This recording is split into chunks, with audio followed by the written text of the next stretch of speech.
Fala galera, mais uma vez eu, Alexandre Magalhães, na resenha com Magalhães para falar dos times do futebol brasileiro e dos campeonatos que estão em curso. Galera, a 33ª rodada do Brasileirão 2020 chegou ao seu final nesta terça-feira com um jogo entre o campeão da Libertadores, o Palmeiras, e o Botafogo, e terminou o jogo 1-1. Palmeiras, né, uma ressaca de comemoração, e tem que comemorar mesmo, e tem que estar nessa ressaca mesmo, faz parte, isso é futebol, sem mimimi. Foi jogar, acho que com o Botafogo, jogou com o Botafogo lá, provavelmente com o time todo misto, todo reserva, porque já está se preparando também para viajar pro Catar, para poder ir pro Mundial. Então foi lá fazer esse jogo e acabou empatando. Como terminou a rodada, a gente vem fazer aqui o nosso resumo da rodada. Já foi feito um resumo para os times do Nordeste, e agora a gente vai fazer o resumo geral do que aconteceu também com os outros jogos e os times que enfrentaram os times nordestinos. Então vamos lá, meu amigo torcedor brasileiro, para acompanhar esse nosso resumo. Eu peço que você curta, compartilhe, inscreva aqui no canal Resenha com Magalhães, dê o seu like, ative a notificação, coloque seus comentários, entre no nosso WhatsApp, que é o 022 9922 54 1512, que está aqui embaixo na descrição do canal. Se você quiser ajudar o canal a crescer, você pode se tornar membro aqui de azul, ou se quiser estampar a propaganda do seu canal, da sua empresa, se o negócio aqui no canal, também entre em contato através do WhatsApp. Vamos para a vinheta, e após a vinheta vamos para o resumo da 33ª rodada do Brasileirão 2020, que está chegando ao seu final, restando apenas 5 rodadas, tendo como líder o Internacional, forte e firme para este título. Está decidido? Não. Mas está bem encaminhado. Só depende do Inter. É o único time que só depende dele para ser campeão. Então vamos para a vinheta.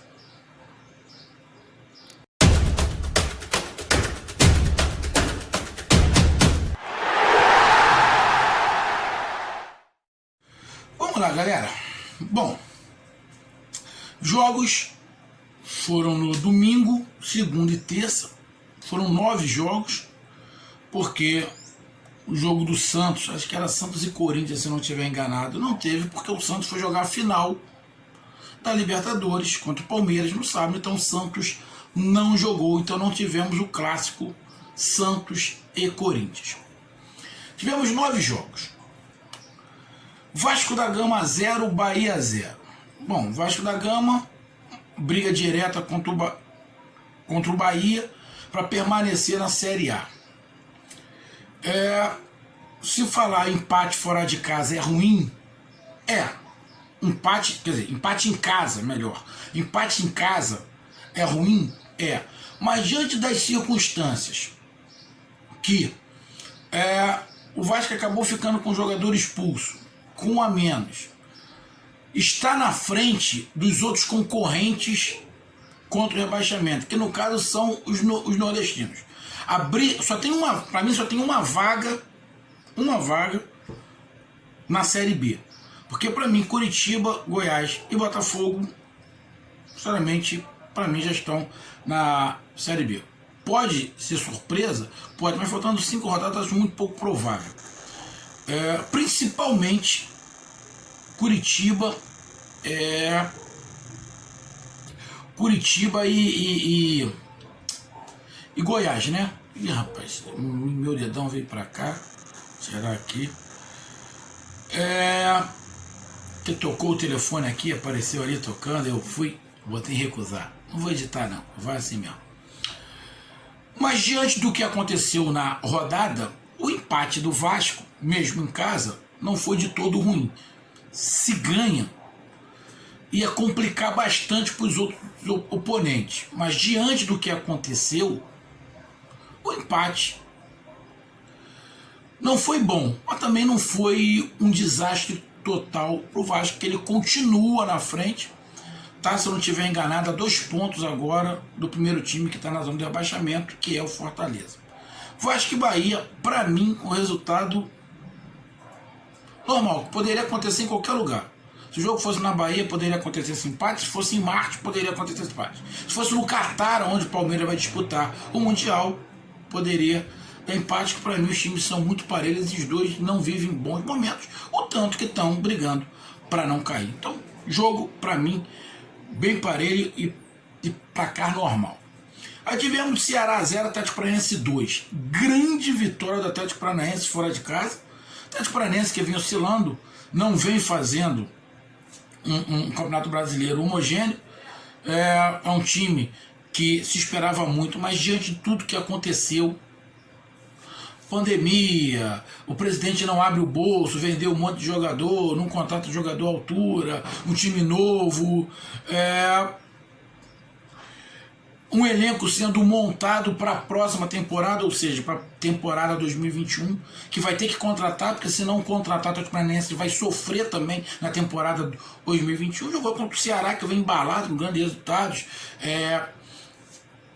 pensando numa vaga na Libertadores, mas era um jogo bem parelho, igual o Vasco e Bahia, era um jogo bem parelho que poderia acontecer qualquer resultado, ou na casa do Ceará ou na casa do Atlético Paranaense. Poderia acontecer qualquer resultado, porque para mim os times são bem parelhos e têm características muito parecidas. Então, para mim, a vitória do Atlético Paranaense fora de casa contra o Ceará não foi surpresa. Era um resultado que poderia acontecer, era bem plausível. Então, não vejo nenhuma... não. É a mesma coisa se o Ceará tivesse jogado com o Atlético Paranaense fora de casa, se o Ceará tivesse ganho. Para mim também ia ser um placar que você imaginava acontecer. Então, para mim, placar normal, de dois times parelhos, que tem características parecidas. O Atlético Paranaense tem até um pouquinho mais de posse de bola de vez em quando, mas os dois são muito são muito verticais. O Atlético Paranaense levou a final, acabou fazendo os gols no final e ganhou o jogo. O que importa é os 3 pontos. Na verdade, nessa reta final, eu acho que o único time que tem que pensar um pouquinho em desempenho, quer dizer, o único time não. Para mim tem 3 times que tinham que pensar um pouquinho em desempenho. Um é o Palmeiras, por causa do Mundial, que quanto melhor o desempenho, melhor a chance de chegar à final do Mundial. O Flamengo, porque fez um campeonato horroroso, mesmo fazendo um campeonato de baixo nível. O Flamengo fez um campeonato de baixo nível. E para mim o campeonato é de baixo nível, simplesmente pelo fato do Flamengo ter feito um campeonato de baixo nível, não ter sido líder em momento nenhum, e hoje é vice-líder desse campeonato brasileiro. Um time que oscilou o campeonato inteiro, raramente fez um jogo bom, ser vice-líder desse campeonato brasileiro, irmão, para mim, prova que o nível do campeonato foi baixo. Muitos podem não concordar, mas para mim, baixo. Então o Flamengo tem que pensar, mesmo nessa reta final, tem que pensar em resultado? Tem, mas tem que pensar um pouquinho em desempenho. Porque, sinceramente, o Flamengo está disputando o título? Tá. É difícil? Acho muito difícil o Flamengo ser campeão. Não é impossível, mas acho muito difícil. Ninguém imaginava que o São Paulo ia ter aquela que teve, e teve. Não estou secando o Internacional. Mas não dá nem para colocar na mesma frase São Paulo e Internacional. São características completamente diferentes. Então, acho muito pouco provável o Internacional ter, nesses últimos 5 jogos, a queda de rendimento que São Paulo teve. Então, para mim, é muito difícil para o Flamengo, mas não é impossível. Tá? Então, Palmeiras, Flamengo e outro time que tem que pensar em resultado, em desempenho, para pelo menos tirar um pouquinho da imagem ruim que ficou, para mim, o Atlético Mineiro, que é uma grande decepção. Só disputou o Campeonato Brasileiro desde o início, gastou dinheiro com treinador e elenco. E está na 3ª colocação. Era para o Atlético Mineiro ser líder do campeonato com muito mais pontos que o Internacional tem. Minha visão, por tudo que aconteceu, só está no Campeonato Brasileiro. Então, para mim, o Atlético Mineiro oscilou demais e decepcionou. Teve desempenho durante o campeonato? Teve. mas oscilou demais. Então, para mim, o Atlético Mineiro tem que pensar também em resultado e um pouquinho de desempenho para começar a própria temporada. Os outros times, na boa, não tem que pensar em desempenho, tem que pensar em resultado. Como vai conseguir? Não tenho a menor ideia. O que vale é o resultado. Então, o Atlético Paranaense conseguiu esse resultado.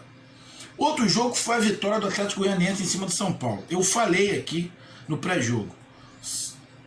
São Paulo tem que abrir o olho. O Atlético Goianiense é perigoso. Perigoso. É um time que não briga mais para cair. Já estava, para mim, salvo. Ia jogar contra o São Paulo completamente desconjuntado. Desconjuntado. E você, meu amigo torcedor do São Paulo, pode não concordar. Um monte pode não concordar. Para mim, a derrocada do São Paulo começou com o sapato alto dos jogadores quando eliminaram o Flamengo. Quando eliminaram o Flamengo, acharam que tinham eliminado o melhor time do Brasil, que não é, o Flamengo não é o melhor time do Brasil hoje. Até foi em 2019, 2020 não foi, em momento nenhum.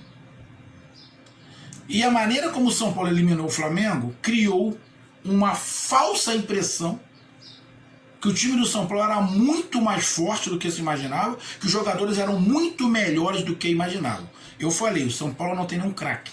Os jogadores que estão lá estão vivendo um momento esplendoroso, então tem que aparecer. Porque todos eles, vamos lá, não tem craque. Nem o Daniel Alves. Um grande jogador, vitorioso, multicampeão. Mas não é craque. Não é craque. Não é craque. Se você pegar na seleção brasileira de lateral direito, ele não entra entre os 5. Não entra entre os 5. Mas foi super campeão mundial. Aí de várias vezes jogando times fortes no Barcelona, mas não é craque. E, ser bem sincero, em momento nenhum o Daniel Alves do São Paulo foi o cara. Teve lampejos. O Atlético Goianiense foi lá e ganhou de 2-1. São Paulo acho que teve até mais chute, mas o que vale é resultado. Atlético Goianiense 2, São Paulo 1. Com isso, São Paulo, Diniz foi embora. Aí foi embora. O que se diz é que, acabando o Campeonato Brasileiro, Rogério Ceni é do São Paulo. Ao que estão dizendo. Se é verdade ou não é, o São Paulo não vai contratar treinador. Porque se o São Paulo quiser um treinador já pensando na temporada 2021, que já vai logo começar, vai terminar uma e começa a outra, ele já tinha que contratar logo o cara já assumiu o time agora, para ele já ver as peças quem precisa. Se não contratar até o final do Campeonato Brasileiro, a impressão que se tem é que realmente eles vão esperar o Rogério Ceni, porque os canais que cobrem o Flamengo, muita gente já está falando que o Rogério Ceni só fica até o final do Campeonato Brasileiro. Ou ele só fica até o Flamengo não ter mais chance nenhuma de título. Se o Flamengo daqui a 2 jogos não tiver mais chance nenhuma de título, o nego já manda o Rogério Ceni embora. Acho uma puta de uma sacanagem, mas faz parte de uma diretoria madura igual a do Flamengo. Que a impressão que dá é que em 2019 essa diretoria do Flamengo deu muito mais sorte do que competência. É um burro com sorte. Será? Não sei. Mas é o que às vezes essa diretoria do Flamengo parece. E ainda tem uma bomba aí da entrevista do Domenech. Então, Atlético Goianiense 2, São Paulo 1. Grande vitória do Atlético Goianiense. Curitiba 1, Grêmio 1. Curitiba tentando lutar aí pela sobrevivência, mas eu não acredito. E o Grêmio, que tinha alguma chance de título, a chance de título foi toda embora com a derrota por Internacional e depois da derrota pelo Flamengo. O Grêmio ficou engasgado com a derrota para o Internacional por causa do lance do pênalti em cima do jogador do Grêmio, que foi pênalti claro, escrachado, que o juiz não deu, que prejudicou o Grêmio, favoreceu o Inter. Isso ficou claro, não tem mimimi nenhum. Isso passou em todos os canais, ficou claro o pênalti que o juiz não deu. O problema todo é que nessa rodada teve outra polêmica com o Internacional.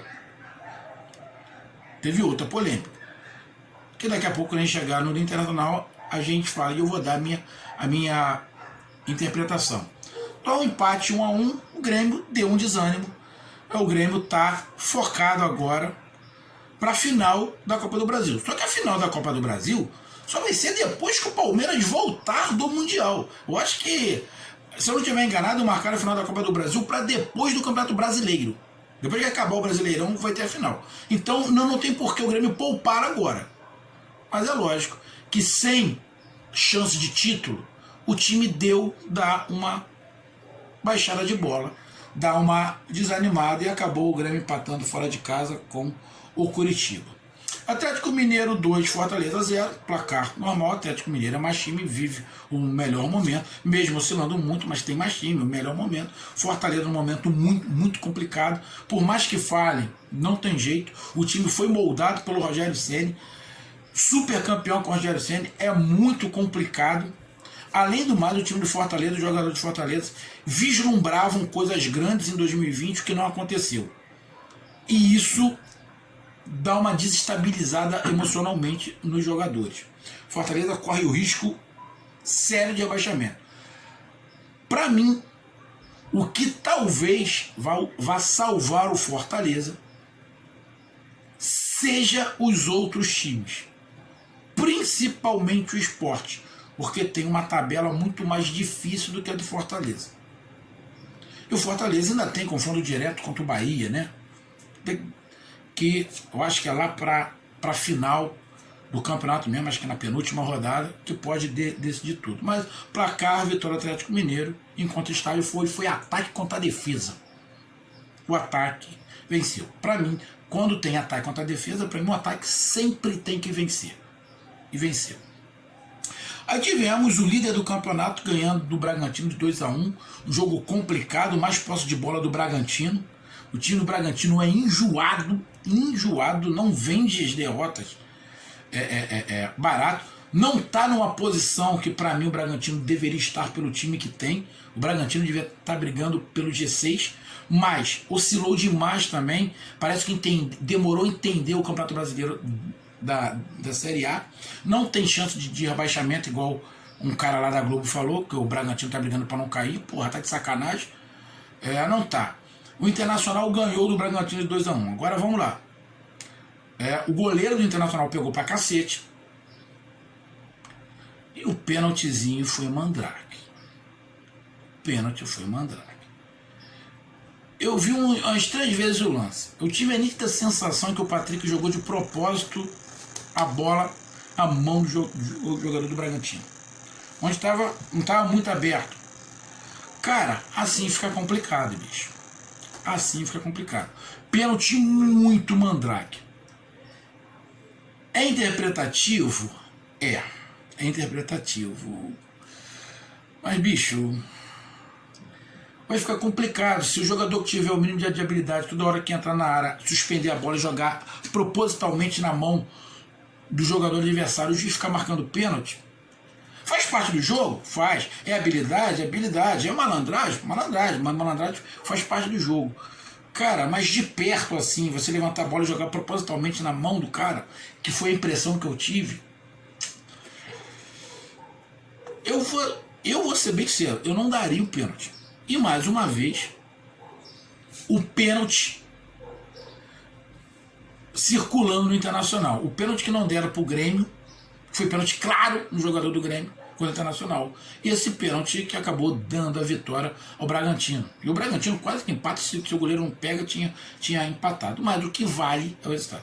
Então o Internacional pouco importa como está jogando, a maneira que está jogando bem ou mal. O que importa no Internacional é continuar ganhando e fazendo pontos.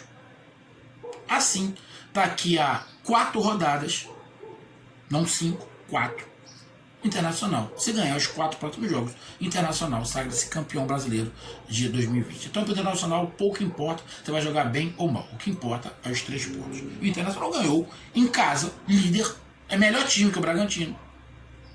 E acabou ganhando. Mas o Bragantino dificultou muito. E como eu falei, teve um pênalti Mandrake aí que eu não dava. Tivemos a vitória, a grande vitória do Fluminense, 3-0 sobre o Goiás, já rebaixado o Goiás, com o Botafogo para mim junto com o Curitiba. Fluminense na briga incessante, fazendo um 2021 muito bom, tá na luta ali pela Libertadores e tem tudo para chegar à Libertadores, mesmo que não seja entre os 4 primeiros, mas acho que entre os 6 primeiros o Fluminense entra. Muitos não esperavam, acho que nem a torcida do Fluminense imaginava, mas o Fluminense está mostrando que, sinceramente, da maioria dos times, o Fluminense oscilou, mas o Fluminense, dentro das oscilações, no final do campeonato você vai ver que o Fluminense oscilou, mas ele manteve uma regularidade. Por mais que tenha tido oscilação, o Fluminense manteve uma certa regularidade, muito mais que a maioria dos times, que teve quedas muito acentuadas. O Fluminense teve queda, mas não foi queda tão acentuada assim. Ele caía, não subia de novo, caía. Então, no final do campeonato, a impressão que vai dar é que o Fluminense foi o mais regular dentro das oscilações. E ganhou do Goiás, um placar muito normal em casa, melhor time, brigando pela Libertadores. Tivemos o Sport Recife 0, Flamengo 3, outro jogo onde o Flamengo fez uma boa partida, principalmente no primeiro tempo. Segundo tempo deu uma caída, depois com algumas mudanças o Flamengo melhorou, acabou fazendo o terceiro, é mais time. O Sport na tabela muito complicado, um placar muito normal. O Sport não poderia, sinceramente, mesmo jogando em casa, não poderia contar com 3 pontos. Poderia, quem sabe, pensar em um ponto, até poderia. Foi um jogo mais ou menos quase ataque contra a defesa, onde para mim o ataque sempre tem que vencer. Quando o jogo é ataque contra a defesa, não foi um ataque contra a defesa tipo Atlético Mineiro e Fortaleza. Os Sport até são um pouquinho mais. Mas o time do Flamengo vem subindo de produção, vem melhorando o desempenho, e para o Flamengo isso é importante. Talvez não dê tempo dessa melhora levar ao título. Porque, vamos ser bem sinceros, o campeonato do Flamengo está longe de ser o que esperava. O Flamengo oscilou demais. Em momento nenhum o Flamengo foi líder do campeonato. E para mim, o Flamengo é o termômetro se o campeonato é bom ou ruim. Pelo desempenho do Flamengo e pelo fato do Flamengo chegar a 5 rodadas do final do campeonato sendo vice-líder, para mim, o nível do campeonato foi baixo. Porque o Flamengo não jogou quase nada. Quase nada. E mesmo assim é vice-líder. Minha opinião, tirando por base isso, o campeonato foi de um nível técnico baixo, muito mais baixo do que o do ano passado e muito mais baixo que de 2018 também. Eu acho que dos últimos 5 anos, esse 2020 foi tecnicamente mais fraco. Não tem nada a ver com o líder Inter. O Inter deu disparado, eu estou falando no geral, até contando com o Inter também. O Inter começou bem, depois deu uma caída, tirou o Inter da briga do título, daqui a pouco o Inter começou a ganhar e é o líder. Teve uma queda muito brusca também. Então, mesmo com essa queda muito brusca, o Inter conseguiu voltar para o campeonato e ser líder. Então, vê que o nível técnico é fraco. E o último jogo foi do campeão da América, o Palmeiras, contra o Botafogo, de rebaixado, cheio de problemas, jogador não querendo mais, falta de profissionalismo, sem pagar. Uma zona que está o Botafogo, infelizmente, cai para a Série B. Não está vendo luz no fim do túnel, o dinheiro vai diminuir mais ainda, time muito fraco, vai ter muitos jogadores dispensados, vai ter que vender jogadores, que não vai ter como pagar. E o Palmeiras, o foco agora, na boa, o foco do Palmeiras não é mais o Brasileirão. Palmeiras está no Mundial, já está na próxima Libertadores, então na boa.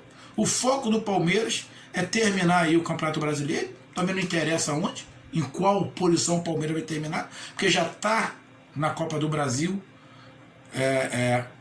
já vai entrar na Copa do Brasil nas oitavas de final, porque está na Libertadores do próximo ano. Ali tem a Copa do Brasil para disputar o título, ou seja, o Campeonato Brasileiro do Palmeiras é mera formalidade por 5 jogos. E o Botafogo já está rebaixado. Com isso, a classificação do campeonato fica Internacional 65 pontos, Flamengo 61, Atlético Mineiro 60. Para mim, a briga pelo título para aí. No Atlético Mineiro.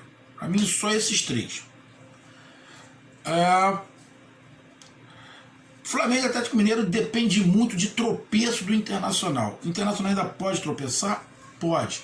Próxima rodada, o Internacional tem um jogo complicado fora de casa contra o Atlético Paranaense. Pode complicar, mas mesmo que o Inter tropece, mas se os outros não ganharem, não vai adiantar absolutamente nada. Então, briga pelo título por pontos. Flamengo e Atlético Mineiro ainda estão na briga. Aí na quarta colocação, surpreendentemente, São Paulo. Nos últimos 5 jogos não ganhou nenhum. Perdeu o técnico, vai ficar auxiliar lá, talvez esperando o Rogério Ceni sair do Flamengo para assumir o São Paulo. Na quinta colocação, o Fluminense está aí a 5 pontos do São Paulo, pode conseguir alcançar, até está fazendo por onde. E o Palmeiras, sexto colocado, com 53 pontos igual ao Fluminense. Palmeiras vai... Talvez o Palmeiras não termine nem entre os 6. Nem entre os 6. Porque o Campeonato Brasileiro do Palmeiras acabou. O Palmeiras não tem nada que fazer, não vai brigar pelo título. Já está fora da disputa pelo título. O foco agora é o Mundial e a Copa do Brasil. Então o Campeonato Brasileiro bota lá o molecada e seja o que Deus quiser. E sétimo lugar, o Grêmio, que tem a final justamente contra o Palmeiras. Oitavo lugar, Atlético Paranaense. Pode beliscar ali um G7? Até pode. Mas desde que o Palmeiras e o Grêmio fiquem mais acima, né? Porque senão vai ser G6. Senão vai ser G6 só. Porque, apesar que porque se o Palmeiras e o Grêmio não ficarem entre os 6 primeiros, não vai dar. Não vai dar. Como o Palmeiras foi campeão, se eu não estiver enganado, se o Palmeiras for campeão de novo, da Copa do Brasil, eu acho que o vice-campeão da Copa do Brasil que entra na Libertadores. Se eu não estiver enganado. Aí o Grêmio entra. Mesmo que não fique entre os 6. Eu acho que é isso. Oitava colocação, Atlético Paranaense. Pode até beliscar, mas acho muito difícil. Acho muito difícil o Atlético Paranaense também conseguir a vaga para a Libertadores, como o Ceará. Para mim, a vaga da Libertadores, a não ser que virasse um G8. Que não está com muita cara, porque não está parecendo que vai virar G8. Acho que no máximo G7. Então, o G7 ali, quem sabe, Atlético Paranaense ou o Ceará. O Corinthians ainda pode, que tem um jogamento que vai fazer 48 pontos. Se ganhar, que tem um jogo contra o Santos, se eu não estiver enganado. Talvez possa.